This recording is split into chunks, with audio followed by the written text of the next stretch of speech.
Welcome to Reformed Thinking, the segment where we slice through historical narratives to get right to the theological core.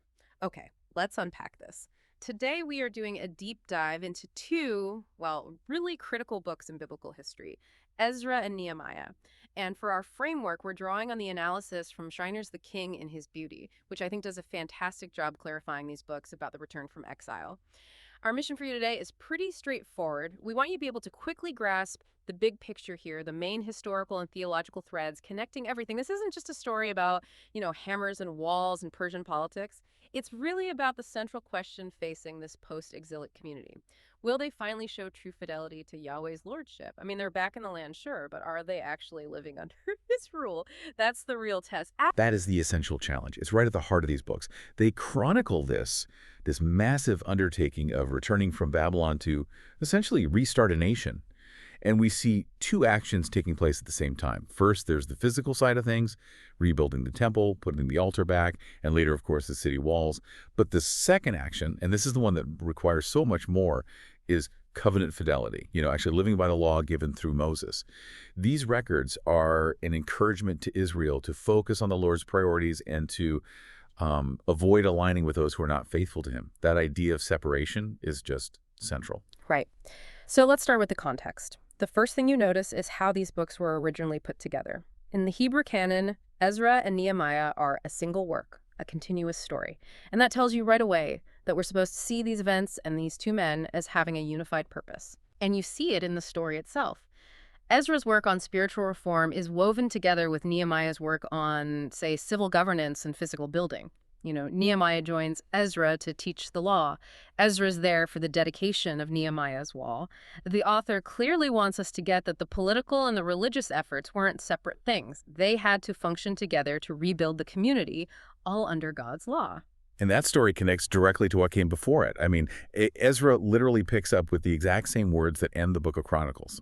If you read 2 Chronicles 36 and then Ezra 1, you see the decree of Cyrus is the connecting point. That's not an accident. It's showing that the story of the covenant people is continuing, even after the catastrophe of the exile. So Ezra and Nehemiah is the sequel, really, detailing what happens right after the Lord stirs the heart of this Persian king. And it seems like that unity is critical because it shows the nation's survival depends on both things. The physical structure, the temple and walls, but also the spiritual integrity, the obedience. You can't have one without the other. Not if you're truly going to live under the lordship of God. And the story kicks off not with an Israelite hero, but with the pagan king, Cyrus of Persia. It's 538 BC. And he issues this just incredible decree letting the people go back to Jerusalem and rebuild. For a people who felt completely defeated, this must have been just a stunning sign of God's favor, working through the most unlikely place foreign politics. It's remarkable. And he doesn't just give permission. The text says he actually mandates that the local people have to provide financial and material help. So this isn't a story about human strategy. It's a theme that runs through both books. God is the king of the universe, and his hand directs the hearts of even the most powerful secular rulers. That's the idea of providence, right? Exactly. And you see it shine here. God is sovereignly orchestrating everything through these non-covenant kings and officials. It happens with Cyrus, and then later with Darius and Artaxerxes. The author is making it crystal clear that God is the ultimate king, and he's using these empires as his tools to carry out his will for his people. So even though Israel doesn't have political independence, they're not without the protection of their sovereign Lord. That's right. And the people's response confirms it. They responded with generosity. And then Cyrus returns the temple vessels, the actual sacred items Nebuchadnezzar had stolen and paraded around as trophies. This wasn't just a nice political gesture. It was a tangible sign that the old order was being reversed. A new, divinely orchestrated chapter was beginning. The return of those vessels meant the partial return of God's glory to his city. Okay, so they've returned. What's the first order of business? It's restoring worship. Before they even start on the temple foundation, they rebuild the altar for sacrifices. And that makes perfect sense because the altar represents atonement, access to God. They had to get covenant life going again right away, making sacrifices, celebrating feasts like the Feast of Booths. They're trying to put the Mosaic law back into practice immediately, which signals that their fidelity to Yahweh is the #1 priority. That focus on the altar is so important. Then they lay the foundation. And the text in Ezra 3 records this incredibly mixed reaction. There were shouts of joy, of course. This was a new start, a physical sign of God's grace. But the older people, the ones who remembered the first temple, they wept loudly. They wept because this new foundation was, well, it was nothing compared to the glory of Solomon's temple. Right. It's this contrast between the ideal they remembered and the diminished reality of their situation. It is. And yet, the text makes sure we get the theological point. Yeah. Even this humble foundation was a sign of God's ongoing grace and his covenant love. And that gets to the symbolism of it all. The earthly temple, even a smaller one, represented the heavenly temple. Its presence meant the Lord was reigning over Israel again, that his favor was restored. Just like Solomon's temple dedicated the kingdom, this new foundation declared that God had not abandoned them. But this brings us to a major historical problem for Israel. Their whole reason for the exile was their failure to worship Yahweh exclusively. It was their constant fall into syncretism, mixing true worship with pagan ideas. And that history makes the encounter in Ezra 4 so tense. This is the deceptive offer. The deceptive offer, yes. The danger shows up immediately, and it sounds like a good thing. Their local adversaries come to the Jews and say, "Let us build with you, for we worship your God as you do." They even claim they've been sacrificing to Yahweh for generations. It's a tempting offer. More help, less work, local approval. What could go wrong? Right. But the Jewish leaders give this sharp refusal, and the narrator completely approves of it. And you have to ask, why not take the help? Because it would have been contamination. Exactly. Compromise. The temptation to mix the exclusive worship of God with the practices of their neighbors was the very sin that led to their ruin. This restoration project was entirely conditional on their holiness. Accepting help from people whose worship was questionable would have undermined the whole point of returning. So separation was non-negotiable for covenant fidelity. Absolutely necessary. Yeah. And once that offer was rejected, the adversaries turned hostile Mm. immediately. They started discouraging the people, frightening them. And it worked. Construction stopped for about 15 years. 15 years. That's a long time. A very long time. The work stalled until the second year of Darius, around 520 BC, and was finally finished in 516. But here's where the author does something really interesting structurally. In Ezra chapter 4, he suddenly jumps forward in time. Yeah, this is a bit confusing if you're just reading it straight through. It is. He's talking about the opposition to the temple in the 500s, and then he leaps forward a century to talk about opposition to the walls during the reigns of Ahasuerus and Artaxerxes. So why do that? It's not just bad editing. No, it's a deliberate theological point. The author is showing us that the struggle against the temple and the later struggle against the walls are not separate problems. They're part of a pattern, a perpetual spiritual opposition that crosses generations. He's connecting it back to the bigger biblical story. Yes. All the way back to Genesis, the offspring of the serpent trying to destroy the people of God, the temple, and later the walled city, represented God's dwelling place on earth, a kind of restored Eden. So, of course, any resistance to those physical structures is really resistance to Yahweh's reign itself. The conflict is spiritual. So despite that long delay, God makes sure the temple gets finished. You have the prophets Haggai and Zechariah encouraging the people. And you have Jeshua the priest and Zerubbabel from the royal line leading the charge. A united front, yes. Spiritual and civic leadership working together. And when they start again, a Persian official named Tatnai objects. He challenges their legal right to build. But they appeal back to Cyrus's original decree. They do. And what happens next is a perfect picture of divine sovereignty. Darius looks into it. He finds the original decree from Cyrus in the archives. And not only does he agree that they should keep building, he orders that the project be paid for out of the royal treasury. Which is an incredible reversal. A total reversal. The victory is complete. Tatnai is told to stop his opposition, and he's required to pay for their supplies out of his own local budget. The temple is finished in 516 BC. The message is clear. God is king, and no political bureaucracy can stop his will. And Israel's response is just an explosion of joy and celebration. They get the temple functioning according to the law, with priests and Levites in their proper divisions. And purity is key. The author highlights that the Passover was observed by those who had returned and separated themselves from the uncleanness of the peoples of the land. So that separation theme continues. It's central. Physical separation enables spiritual purity. And their joy, the text says, came from the Lord who had worked through the Persian king. This celebration was a kind of anticipation of paradise, showing that when the people align with God's demand for holiness, they can experience true joy. All right, that brings us to Ezra himself. The narrative jumps forward pretty significantly in chapter 7, from about 515 BC all the way to 458 when Ezra shows up. The temple is built, but the spiritual life of the nation is, well, it's in need of serious repair. Hmm. Hmm. It is. And throughout the story of Ezra's journey, the narrator just keeps repeating this phrase. The hand of God was on Ezra. His success, his safety, it's all because of divine favor. But there's a condition attached. There is. The text clarifies that this favor is for those who seek him, because God's wrath is against those who forsake him. So God's sovereignty doesn't cancel out the need for human devotion. And Ezra's qualification for this work is his role as a scribe. He was skilled in the law of Moses. Yes, and his success is spelled out for us in Ezra's 7.10, which is just a perfect model for covenant life. For Ezra had set his heart to study the law of the Lord, and to do it, and to teach his statutes and rules in Israel. The order there is so important. Study, do, then teach. It's critical. He wasn't just an academic with an intellectual interest in the Torah. He submitted his own life to it first. This shows that the restoration requires more than just ceremonies. It demands practical, obedient submission to God's will in every part of life. So Ezra's first trip is focused on getting resources for the temple. He brings money, offerings, but he also brings people. Priests, Levites, singers, the whole support staff. Right, the cult couldn't function properly without the consecrated staff. And what's amazing is the support he gets from King Artaxerxes. The king provides huge amounts of resources and gives Ezra authority to draw whatever else he needs from the royal treasury. Again, we see God moving the heart of a pagan king. And it's more than just money. Artaxerxes gives Ezra real governmental power, judicial authority. He tells Ezra to teach the law, appoint judges, and enforce it with punishments up to and including execution.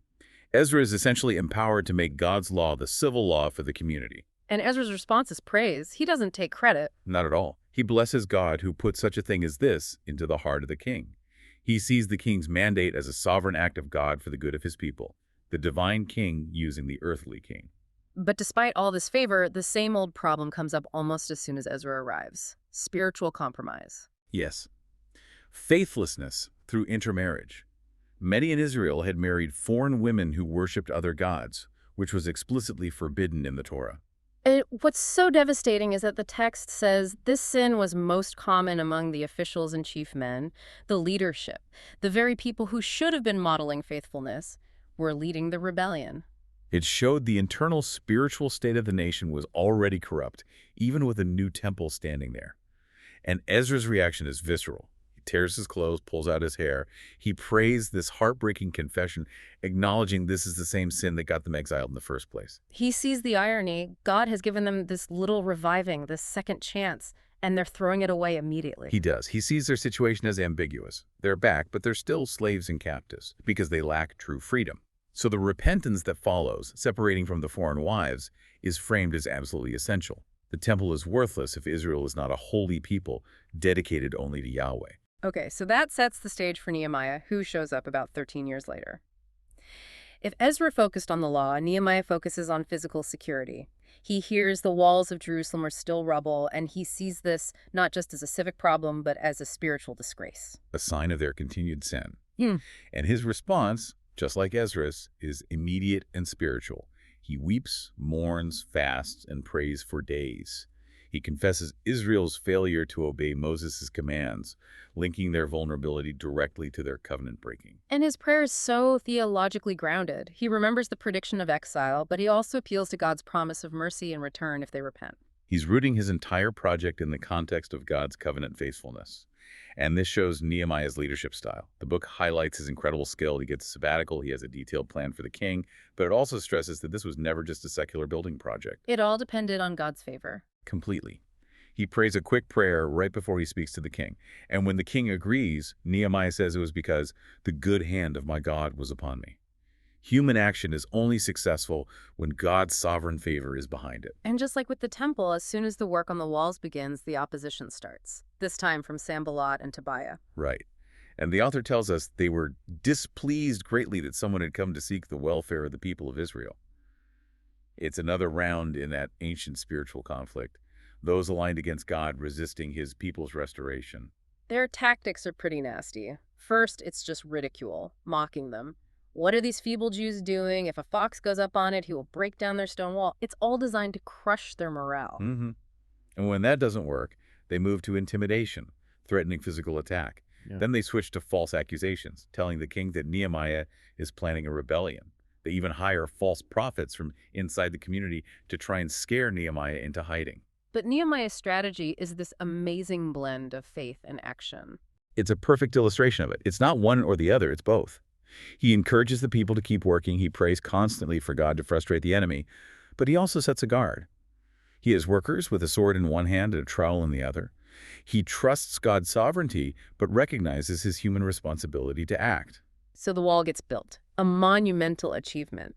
But Nehemiah's work doesn't stop there. He sets up safety procedures and then focuses on repopulating Jerusalem. Which is critical. He makes sure priests, Levites, and gatekeepers are settled inside the walls. And this shows that the wall was for more than just physical protection. The walls were meant to create a sacred space. Jerusalem was supposed to be a city of praise and celebration. As we see in the dedication ceremony in chapter 12. Exactly. The text says the whole point was to offer up praise and thanks to God. But that celebration required purity. So before the big parade, the priests and Levites purify themselves, the people, the gates, and the wall. So the physical boundary required a spiritual cleansing. Yes. The walls were boundaries of holiness, designed not just to keep enemies out, but to contain a people dedicated to Yahweh's standards, making the city a fit place for his presence. And this is where the story takes that really jarring turn. It reveals that the real problem was never the external enemies. It was their own lack of fidelity to God. The internal rot. And it shows up as economic injustice. While the poor are breaking their backs to build the wall, the officials and nobles are getting rich by charging them interest on loans. A clear violation of the Torah. The human cost is awful. People are mortgaging their property, even selling their children to slavery to survive. It's a total breakdown of covenant community. They're treating their own brothers and sisters worse than the pagans had treated them. Yes. And Nehemiah is just filled with righteous anger. He rebukes the leaders and demands they stop. But listen to his reason from chapter 5. Ought you not to walk in the fear of our God to prevent the taunts of the nations our enemies? That's the core issue. It's about the fear of God. Their actions show they didn't have it. They feared losing money more than they feared disobeying God. And Nehemiah, by contrast, models true leadership by providing for people at his own expense. And the antidote to this internal decay is a return to God's word. In chapter 8, Ezra leads this huge assembly where the Torah is read aloud to everyone. And it's not just read. The text says they made sure the people understood it. Yes, instruction and explanation are critical for obedience. Yeah. And the people's first reaction, once they understand the law, is to weep. They are cut to the heart, realizing just how far they've fallen. But the leaders tell them to stop grieving and to turn that sorrow into a day of joy and renewed dedication, reminding them that the joy of the Lord is your strength. And this leads to the celebration of the Feast of Booths. It does. It wasn't a legalistic duty. It was an act of worship, showing their desire to live by the covenant again. And after this, in chapter 9, you have this incredible public prayer. It's just a masterclass in theology, rehearsing the history of God's faithfulness. It starts by declaring Yahweh as the creator of everything. It's all God-centered. They recount the covenant with Abraham, the exodus from Egypt, the guidance in the wilderness, the giving of the law. The prayer says that in saving Israel, God made a name for yourself. But right alongside God's faithfulness is the story of Israel's constant failure. Refusing to obey, making a golden calf, rejecting the law, even killing the prophets. And the result was exile. But the prayer hangs on to God's mercy. In your great mercies you did not make an end of them or forsake them, for you are a gracious and merciful God. It's that tension between Israel's failure and God's sovereign grace. And it ends with this really sobering admission. Even though they're back in the land, they confess they are still slaves working for foreign kings. Right. The physical return did not equal the glorious fulfillment the prophets had promised. The physical exile was over, but the spiritual and political exile was still very real. So after this prayer, the people make a new solemn pledge to serve the Lord. They list very specific things. Very specific. No intermarriage, no business on the Sabbath, no charging interest, and faithfully bringing tithes to support the temple. They're drawing the boundary markers of a holy people. Which makes chapter 13 just so devastating. It's one of the most heartbreaking chapters in the Old Testament because it shows how quickly they broke every single one of those promises. As soon as Nehemiah is gone for a little while, it all falls apart. You see temple defilement. The priest Eliashib gives a room in the temple to their enemy, Tobiah. The adversary is now living inside the sanctuary. An unbelievable act of syncretism. Nehemiah has to come back and physically throw all his stuff out into the street. Then he finds out the Levites aren't being paid their tithes. People are trading on the Sabbath again. And the intermarriage has returned to the point where some of the children can't even speak the language of Judah anymore.